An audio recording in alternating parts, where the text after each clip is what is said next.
ప్రేక్షకులకు నమస్కారం అండి. మనం ఈరోజు ఈ వీడియోలో ప్రోటీన్ లాస్ అంటే ఏంటంటే, మీరు ఏదో మన బాడీలో ప్రోటీన్ వెళ్ళిపోతుంది అని అనుకోవద్దండి. ప్రోటీన్ లాస్ ఎప్పుడు జరుగుతుంది, ఎందుకు జరుగుతుంది, అది ఎంత ప్రమాదానికి దారితీస్తుంది ఫ్యూచర్లో, ఇవన్నీ మీకు తెలిసేలాగా ఈ వీడియో చేస్తున్నానండి.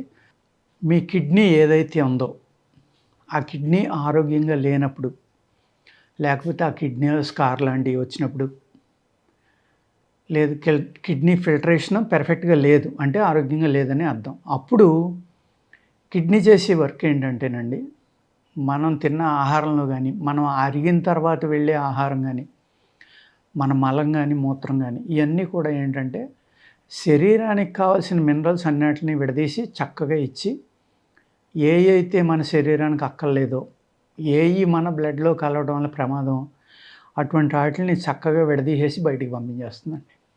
ఫిల్టరేషన్ ఒక అద్భుతమైన ఫిల్టరు కిడ్నీస్.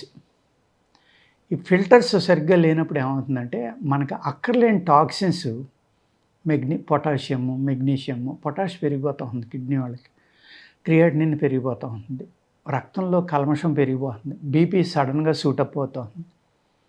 కిడ్నీ పేషెంట్లో అప్పుడు దాకా బాగానే ఉండి సడన్గా పెరిగిపోతుందండి బీపీ అనేది. ఎందుకు పెరిగిపోతుంది అలాగా? ఆ కిడ్నీలోకి వెళ్ళి ఫ్లూయిడ్స్ వెళ్ళకుండా కిడ్నీలో బ్లాకేజ్ ఉండటం వల్ల, ఆ ఫ్లూయిడ్స్ రివర్స్ అవడం వల్ల హార్ట్కి వర్క్ పెరిగిపోయి హార్ట్ తట్టుకోలేనంత ప్రెషర్ రావడం వల్ల సడన్గా బీపీ పెరిగిపోతుంది. కిడ్నీ ప్రాబ్లం ఉన్నవాళ్ళు బీపీ సడన్గా సూటప్ అవడం వల్ల హార్ట్ అటాక్ వచ్చి పోవడానికి కూడా అవకాశం ఉంటుంది. ఈ స్కార్ అని కానీ, ప్రోటీన్ లాస్ కానీ మీరు ఈజీగా వదిలేశారనుకోండి, ప్రోటీన్ లాస్ అనేది స్లోగా మీ కిడ్నీ డ్యామేజ్ అయిపోతుంది.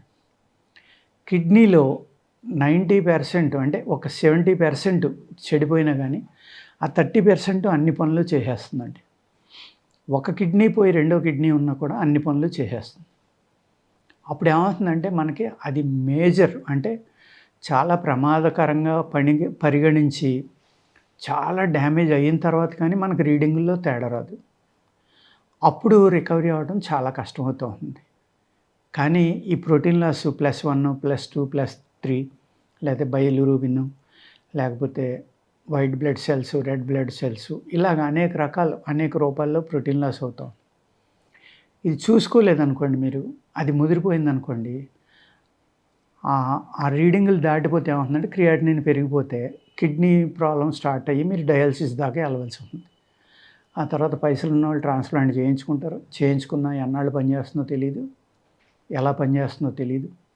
ఫారిన్ బాడీని యాక్సెప్ట్ చేయడానికి జీవితాంతం బీపీ బిళ్ళ, ఆ ఫారిన్ బాడీని యాక్సెప్ట్ చేసి బిళ్ళ, ఈ రకమైన ఇన్ఫెక్షన్ రాకుండానే అనేక రకాలైన మెడిసిన్స్ మీరు తప్పనిసరిగా తీసుకోవాల్సి ఉంటుందండి.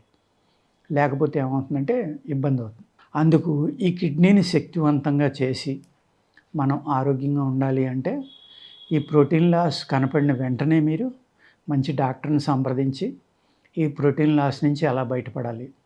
ఆల్టర్నేటివ్ మెడిసిన్స్లో మంచి మందులు ఉంటాయండి, చాలా మంచివి ఉంటాయి. అవి వాడుకుంటా ఈ స్కార్ కానీ, ఈ ప్రోటీన్ లాస్ తొందరగానే కంట్రోల్ అవుతుంది. కానీ అండి, స్కార్ అనేది చాలా టైం పడుతుంది. ఎందుకు అంటే, మీ కిడ్నీలో ఉన్న సెల్స్ కొన్ని చనిపోవడం వల్లే స్కార్ ఏర్పడింది. ఆ చనిపోయిన సెల్స్ బయటికి వెళ్ళాలి, మళ్ళీ కొత్తవి ఆ ప్లేస్లో రిజూనేట్ అవ్వాలి. అప్పుడే ఆ స్కార్ మాయమైపోతుంది, అంటే పోతుంది అనమాట. అప్పుడు దాకా ఆ స్కార్ పోదు. స్కార్ పోనన్నాళ్ళు మీకు ఎప్పుడైనా అది పెరగచ్చు. అక్కడ సెల్స్ లేకపోవడం వల్ల ఫిల్టరేషన్ తగ్గిపోవచ్చు, రకరకాల ప్రాబ్లమ్స్ వస్తాయి. క్రియాటినిన్ పెరగడం వల్ల రేపొద్దున ట్రాన్స్ప్లాంటేషన్ ఆర్ మీరు డయాలసిస్లోకి వెళ్ళినా కానీ సుఖం ఉండదు కదా మనిషికి. యూరిన్ ఎక్కువ అవ్వకూడదు. ఎక్కువ ఆడుందంటే యూరిన్ పెరిగే కొలది మీకు బాడీ స్వెల్లింగ్ రావడం కానీ, ఆ యూరిన్ ఏదైతే ఫిల్టరేషన్ చేయగా మిగిలింది బాడీ అంతా స్ప్రెడ్ అవ్వడం, బాడీలో టాక్సిన్స్ పెరిగిపోవడం, ఆ పెరిగిపోయిన టాక్సిన్స్ని తీయడం కోసమే డయాలసిస్ అనేది చేస్తూ ఉంటారు. రక్తాన్ని మళ్ళీ శుద్ధి చేసి ఆ రక్తంలో కలిసిపోయిన కల్మషాన్ని అంతా విడదీస్తారనమాట. ఏమీ లేకుండా ఉండాలి అంటే ముందర నుంచి జాగ్రత్త తీసుకోవాలండి. జాగ్రత్త తీసుకోవాలంటే ఏంటి, మనం పూర్వకాలం కిడ్నీ బాగోవడానికి ఏం తీసుకుంటాం? సపోజ్ షుగర్ పేషెంట్ ఉన్నారు. వాళ్ళు కంటిన్యూగా ఇన్సులిన్, మెడిసిన్స్ తీసుకోవడం వల్ల కానీ, లేక BP patient, cholesterol patient, thyroid వీళ్ళు జీవితాంతం కొన్ని బిళ్ళలు మింగుతూ ఉంటారు కాబట్టి కొలెస్ట్రాల్ ఇప్పుడు తగ్గుతుందనుకోండి చాలామందికి. ఈ విధంగా కంటిన్యూ మెడిసిన్స్ వాడడం వల్ల కానీ, లేకపోతే చెడు అలవాట్లు అంటే ఒక జరదా కానీ, ఒక గుట్కా కానీ, లేకపోతే లిక్కర్ అతిగా తాగడం, ఇలాగా బయట జంక్ ఫుడ్స్ విపరీతంగా తినడం, ఇటువంటి అలవాట్లు ఉంటే అవి మానేసుకుని జాగ్రత్తగా ఉంటే తప్ప ఇది కంట్రోల్ అవ్వదండి. అలాగే మీకు కిడ్నీ ప్రాబ్లమ్స్ ఉన్న వాళ్ళకి బాదం బాగా పనిచేస్తుందండి. బాదం ఎన్వి తినేవాళ్ళైతే ఎగ్ వైట్ రోజు 2-3 తినొచ్చు. చక్కగా పనిచేస్తుంది. కిడ్నీకి మంచి ప్రోటీన్ అనమాట అది. కిడ్నీ ఎటువంటి ఇబ్బంది పడకుండా చక్కగా దాని శక్తిని పెంచుకుని బ్లడ్ పెంచే ఫుడ్ ఈ 2 కిడ్నీకి బాగా సూటబుల్ అండి. ఈ కిడ్నీలో ఎప్పుడైతే గట్టిపడ్డందో అప్పుడు ఈ ఫిల్టర్స్ సరిగ్గా లేవో సుప్రవాహ యోగా అని ఒక మెడిసిన్ ఉంటుందండి. అంటే అన్ని చోట్ల కాదు, అది మేము ఇస్తాం. అలాగే కిడ్నీ క్యాప్సిల్స్ అని ఉంటాయి, రకరకాలుగా ఉంటాయి అన్నమాట. యూరిన్ పాస్ అవ్వకపోతే యూరిన్ కొంతమందికి కిడ్నీ ప్రాబ్లం ఉన్న వాళ్ళకి, డయాలసిస్ చేయించుకునే వాళ్ళకి యూరిన్ పూర్తిగా ఆగిపోయిన వాళ్ళు చాలామంది ఉంటారు. వాళ్ళకి ఓన్లీ డయాలసిస్ ద్వారా అయిపోతుంది కాబట్టి యూరిన్ డ్రాప్స్ అవ్వడం కానీ అసలు అవ్వకపోవడం కానీ కూడా జరుగుతూ ఉంటుంది అన్నమాట. దీనివల్ల కిడ్నీ మొట్టమొదటి నుంచి కూడా యూరిన్ తక్కువైనా, మీరు సరిపడి నీళ్లు తాగకపోయినా, కిడ్నీ స్టోన్స్ కానీ, లేకపోతే ఆ కిడ్నీ యూరినరీ ట్రాక్లో ఉన్న స్టోన్స్ కానీ, లేకపోతే ప్రాస్టేట్లో అతిగా బ్యాక్టీరియా, ఫంగల్ ఇలాంటివి చేరటం వల్ల కానీ ఇవన్నీ కూడా మీ కిడ్నీ యొక్క ఆరోగ్యాన్ని పాడు చేస్తాయి. కిడ్నీ స్టోన్స్ కూడా ఎక్కడైనా వాల్కి అంటిపోయి అలా ఉండిపోయినాయి అనుకోండి, తీసి ప్లేస్లో లేవనుకోండి, దానివల్ల కూడా కిడ్నీలో ఉన్న ఫిల్టర్స్ ఇబ్బంది పడతాయి. ఇబ్బంది పడడం వల్ల ఏమవుతుందంటే మీకు కిడ్నీ ప్రాబ్లం అనేది స్టార్ట్ అవుతుందండి. అంచేత ఏం చేస్తారంటే మీరు కిడ్నీ ప్రాబ్లం రాకుండా చూసుకోవాలి అంటే సరిపడి నీరు తాగటం, చెడు అలవాట్లు ఏమైనా ఉంటే మానేయడం. అలాగే ఈ న్యాచురల్గా కిడ్నీని క్లీన్ చేసేది ఏంటంటే చాలామంది తెల్లగల్జీరు ఇలాంటివి తీసుకుంటూ ఉంటారు. ఆ తెల్లగల్జీరు తీసుకోవచ్చు మీరు, కానీ పచ్చిదైతే కూరగా వాడుకోవచ్చు. దాన్ని జాగ్రత్తగా ఆదివారం కలెక్ట్ చేసుకుని ఎండబెట్టుకుని కషాయం తాగితే దాన్ని పాల ఆవిరి మీద ఉడకబెట్టకుండా తాకండి.